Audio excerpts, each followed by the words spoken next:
আমরা বাপের জন্মে স্কুল যাই না, স্কুলে যাচ্ছি খেতে। স্কুলে আজকে সরস্বতী পুজোর খাওয়াবে, তাই সেজেগুজে খেতে যাচ্ছি আমরা। আমি তো অনেক দিন ধরে স্কুল যাচ্ছি না।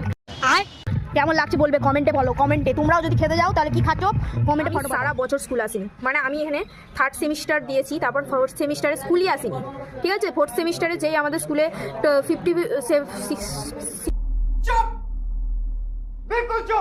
65% অ্যাটেন্ডেন্স হয়নি বলে যেদিন ফাইন নিল, সব কিছু ফিস জমা নিল, ঠিক আছে। সেদিনকে টাকাটা দিয়ে তারপর থেকে আর একদিনও স্কুল আসিনি।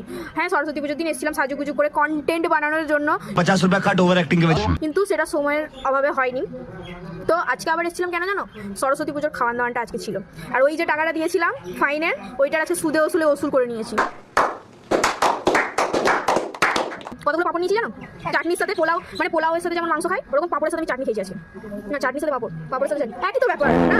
বাই দ্য ওয়ে, আমার নখগুলোই দেখাচ্ছি এতক্ষণ ধরে এরকম করে, তোমরা দেখতে পাওনি না? দেখো একবার, দেখে নাও ভালো করে। আজকে আমার ইনস্টা আইডিতে নতুন ফটো আসবে, ঠিক আছে। তোমরা সবাই গিয়ে লাইক কমেন্ট শেয়ার সাবস্ক্রাইব ইনস্টাতে নয়, ফলো করে দাও। হ্যাঁ, ফলো করে দাও আমার ইনস্টা আইডিটা। আমার ওই নিচে যেটা থাকে না, ওইটাতে লেখা থাকবে, ঠিক আছে। ওখানে গিয়ে একবার দেখো, ক্লিক করো লিঙ্কটাতে, দেখবে তুমি আমাকে এই ইউটিউব চ্যানেল আর ইনস্টা দুটোর মধ্যে চিনতে পারবে না। তুমি